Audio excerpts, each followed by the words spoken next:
ಭಗವಂತ ಅವತಾರ ಯಾವಾಗ ಮಾಡ್ತಾನೆ? ಯಾವಾಗ ಇನ್ ಯಾರಿಂದಲೂ ಧರ್ಮ ಉದ್ಧಾರವನ್ನು ಮಾಡ್ಲಿಕ್ಕೆ ಸಾಧ್ಯ ಆಗುವುದಿಲ್ಲೋ ಆ ಸಮಯದಲ್ಲಿ ಮಾತ್ರವೇ ಭಗವಂತ ಅವತಾರ ಮಾಡ್ತಾನೆ.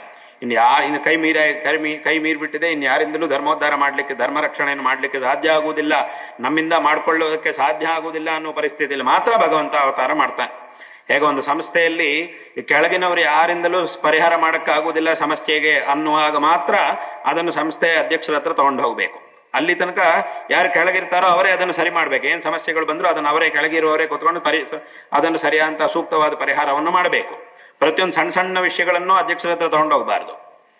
ಹಾಗಾಗಿ ಅದೇ ರೀತಿ ಯಾವಾಗ ಅಧ್ಯಕ್ಷರ ಹತ್ರ ತಗೊಂಡೋಗ್ಬೇಕು, ಮುಖ್ಯಸ್ಥರ ಹತ್ರ ಯಾವಾಗ ತಗೊಂಡೋಗ್ಬೇಕು ಅಂತಂದ್ರೆ ಇನ್ ಯಾರಿಂದಲೂ ಅದನ್ನು ಸರಿ ಮಾಡ್ಲಿಕ್ಕೆ ಸಾಧ್ಯ ಇಲ್ಲ ಅಂತ ಆದಾಗ ಮಾತ್ರ ಅಲ್ಲಿಗೆ ತಗೊಂಡು ಹೋಗ್ಬೇಕು. ಹಾಗೆ ಭಗವಂತನೂ ಸಹ, ಭಗವಂತ ಗೀತೆಯಲ್ಲಿ ಹೇಳಿದ್ದಾನೆ, ಯದಾ ಯದಾ ಹಿ ಧರ್ಮಸ್ಯ ಗ್ಲಾನಿರ್ಭವತಿ ಭಾರತ ಅಭ್ಯುತ್ಥಾನಮ ಧರ್ಮಸ್ಯ ತದಾತ್ಮಾನಂ ಸುಜಾಮ್ಯಹಂ. ಯಾವಾಗ ಧರ್ಮಕ್ಕೆ ಗ್ಲಾನಿ ಉಂಟಾಗುತ್ತೋ ಆಗ ನಾನು ಅವತಾರ ಮಾಡ್ತೀನಿ ಅಂತ. ಹಾಗಂತ ಹೇಳಿ ಧರ್ಮಕ್ಕೆ ಗ್ಲಾನಿ ಉಂಟಾಗುತ್ತೋ ಆವಾಗ ನಾನು ಅವತಾರ ಮಾಡ್ತೀನಿ ಅಂತಂದ್ರೆ ಏನರ್ಥ? ಸುಮ್ಮನೆ ಏನೋ ಸಣ್ಣ ಸಮಸ್ಯೆ ಬಂದ್ರೂ ಸಹ ಭಗವಂತ ಬರ್ತಾನೆ ಅಂತಲ್ಲ. ಯಾರಿಂದಲೂ ಅದನ್ನು ಪರಿಹಾರ ಮಾಡ್ಲಿಕ್ಕೆ ಸಾಧ್ಯವಾಗುವುದಿಲ್ಲ ಅನ್ನೋ ಪರಿಸ್ಥಿತಿಯಲ್ಲಿ ಮಾತ್ರ ಭಗವಂತ ಅವತಾರ ಮಾಡ್ತಾನೆ.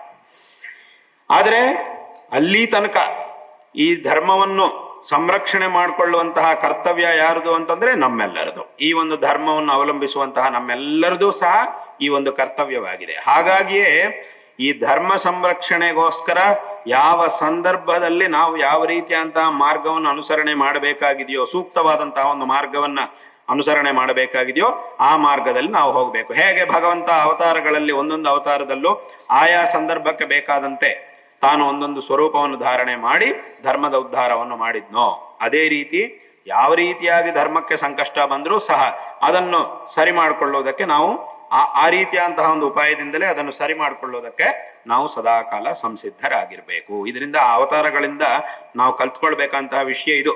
ನಾವು ಅವತಾರಗಳನ್ನು ನೋಡಿದ್ರೆ ಒಂದೊಂದು ಅವತಾರ ಒಂದೊಂದು ಭಗವಂತನ ಒಂದೊಂದು ರೂಪವು ಅತ್ಯಂತ ವಿಭಿನ್ನವಾಗಿರುತ್ತೆ ನೋಡ್ಲಿಕ್ಕೆ. ಆ ರೂಪ ಚೈತನ್ಯ ಒಂದೇ, ಶಕ್ತಿ ಒಂದೇ, ಆದ್ರೆ ಆ ರೂಪವು ಮಾತ್ರ ಒಂದೊಂದು ವಿಭಿನ್ನವಾಗಿರುತ್ತೆ. ಶಿವನ ರೂಪ ಒಂದು ರೀತಿಯಾಗಿರುತ್ತೆ, ವಿಷ್ಣುವಿನ ರೂಪ ಒಂದು ರೀತಿಯಾಗಿರುತ್ತೆ, ಅಮ್ಮನವರ ಸ್ವರೂಪ ಒಂದು ರೀತಿಯಾಗಿರುತ್ತೆ, ಮೂರು ಪರಸ್ಪರ ವಿಭಿನ್ನವಾಗಿರುತ್ತೆ.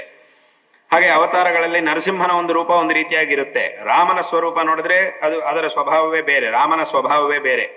ಒಂದೊಂದು ಅವತಾರದಲ್ಲೂ ಒಂದೊಂದು ರೂಪದಲ್ಲೂ ಒಂದು ವಿಭಿನ್ನವಾದಂತಹ ಆ ಸ್ವಭಾವ ಇತ್ಯಾದಿಗಳೆಲ್ಲ ನಮಗ್ ಕಾಣುತ್ತೆ. ಯಾಕೆ ಅಂತಂದ್ರೆ ಆ ಸಂದರ್ಭಕ್ಕೆ ಅದೇ ಸರಿ.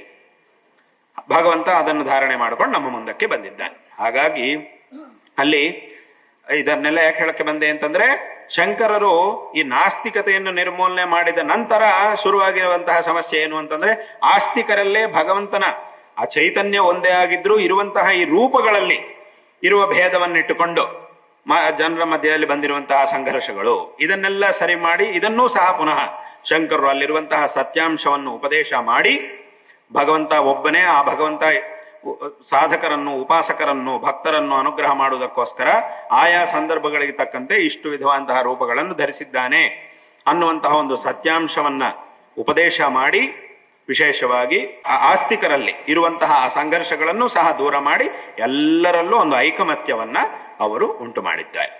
ಹಾಗಾಗಿ ಈ ನಾಸ್ತಿಕರ ಜೊತೆಗೆ ಸಂಘರ್ಷ ಅದನ್ನೂ ಸಹ ಅವರು ಪರಿಹಾರ ಮಾಡಿದ್ದಾರೆ.